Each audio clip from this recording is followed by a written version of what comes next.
Hello, my name is Fiona Bengo, and today I'm going to talk about a project called Electronic Health Records, which is under a goal called Utilize Healthcare Data. So you might ask yourself, what is the meaning of electronic health record? So electronic health record is a tool in which patient information are stored electronically to make sure that they can be retrieved anytime they are needed. So instead of keeping the patient information on a paper, so the information is kept electronically. It can be kept in a computer, in a laptop. So whenever it's placed electronically, that means that is an electronic health record. So you might ask yourself also, what are the functions of electronic health record? So the first function is that, which is obvious, just coming from the definition of electronic health record. It means one of the functions is that it stores patient information. So that is where the patient information is kept.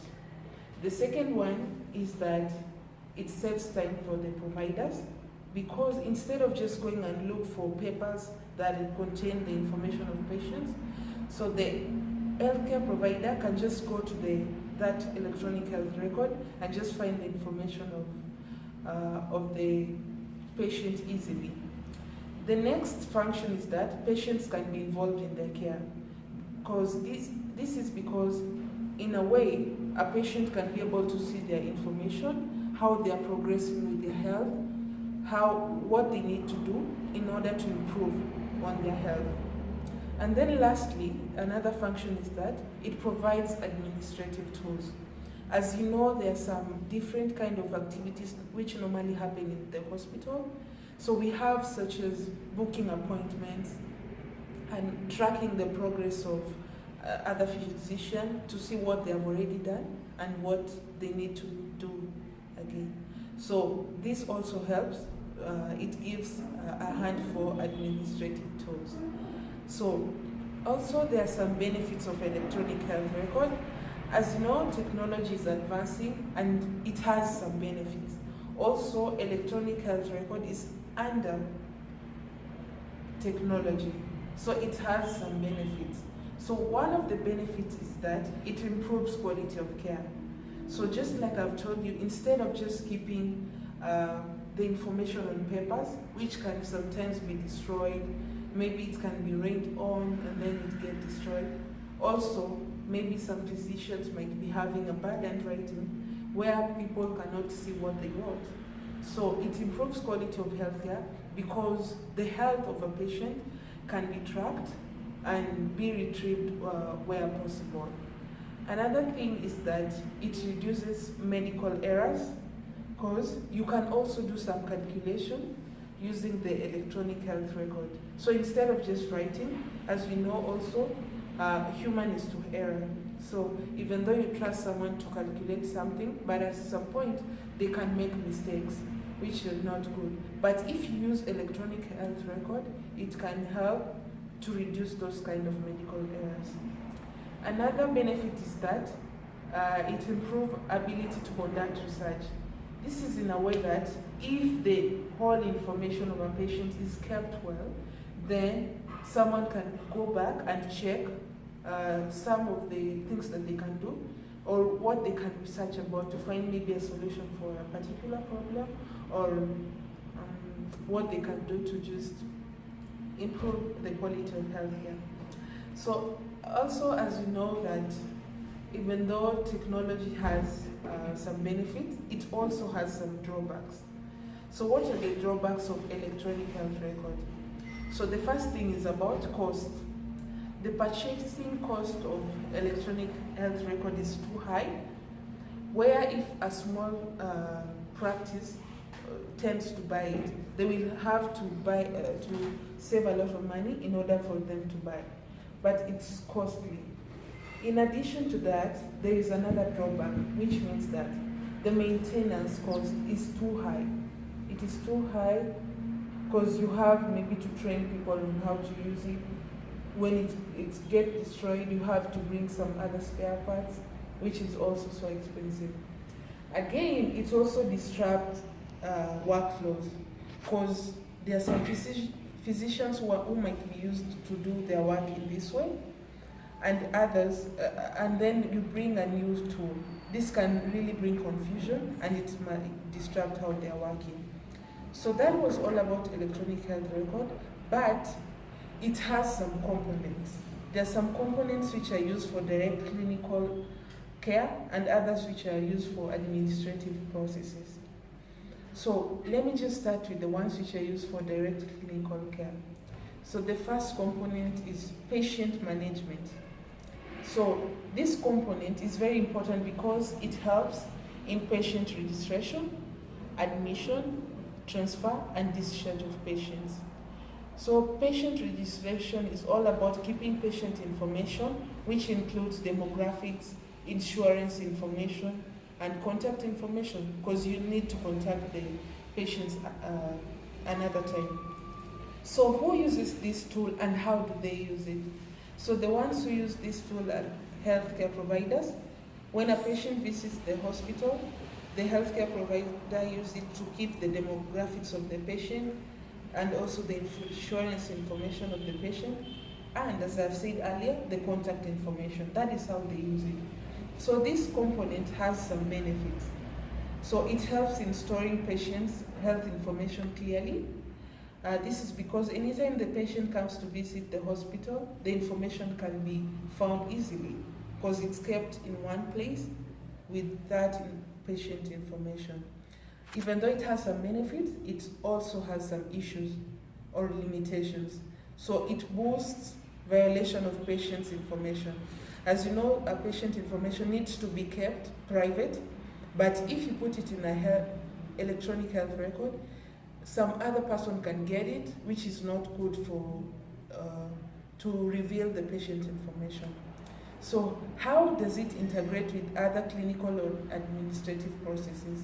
So patient management component integrates with billing system so as to get information, contact information. Because after a patient receives healthcare, they have to give back maybe some money so that they can pay for their health.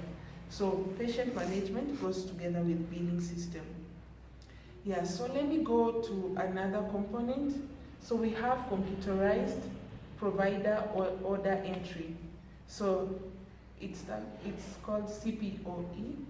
So it allows providers to enter orders that are needed for patient management directly into the computer. This can be drugs or any other tools that are needed in the hospital. So who uses this tool?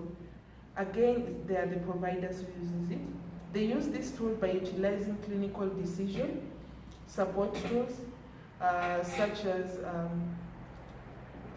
as drug allergy. So those are the kinds of things that they need for. And then for the benefits of this component is that the orders are legible, because if they are recorded in somewhere in the electronic, they can still be found and then they can be acted on. And then shorter order turnout times, because they can be able to be done quickly because the information is there.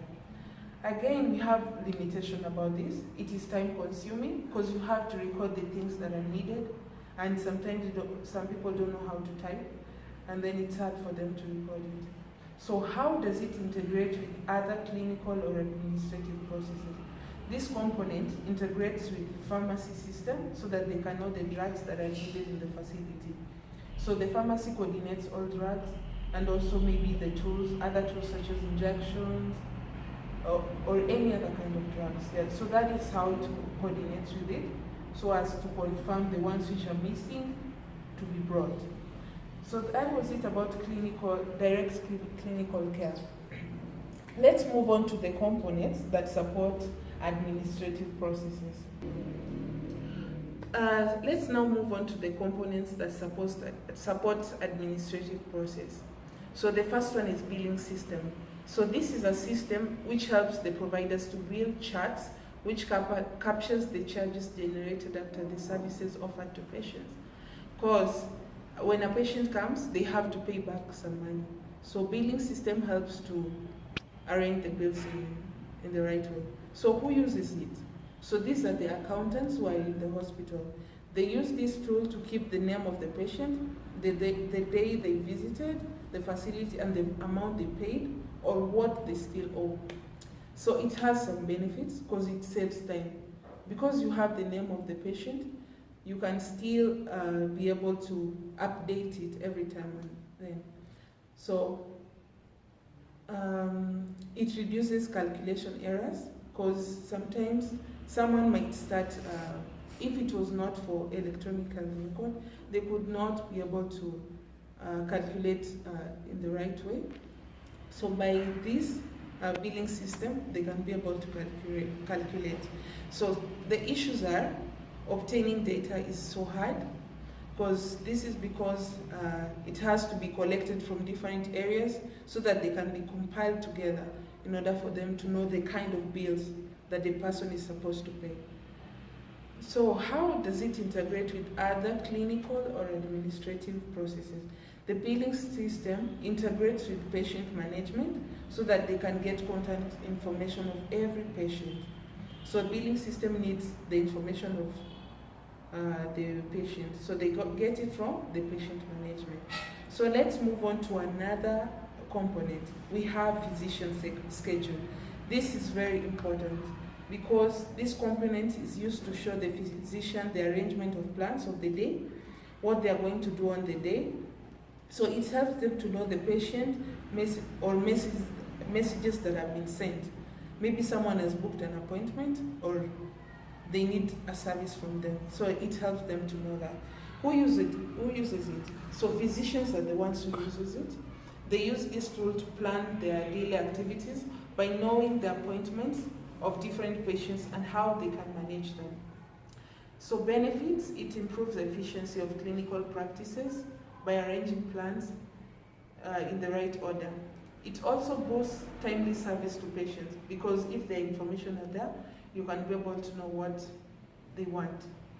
Then it also has some issues, financial issues, which is hard to purchase the physician schedule. It's so hard to purchase it, so it's too expensive.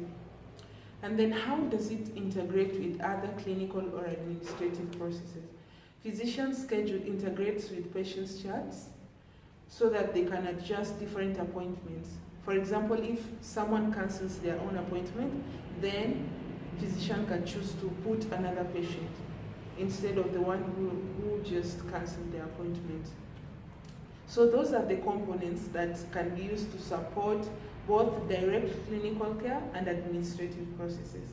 So what I would just suggest is that clinical areas or hospitals or practices, they have to purchase the electronic health record because it's a good deal and it can really help them big time. So instead of using papers, instead of using other things, they can just use the electronic health record, which is a good advancement in technology that helps the healthcare system. This might even be a breakthrough for healthcare places to be able to improve healthcare. So thank you so much for listening to me. I hope you'll apply what I've taught you.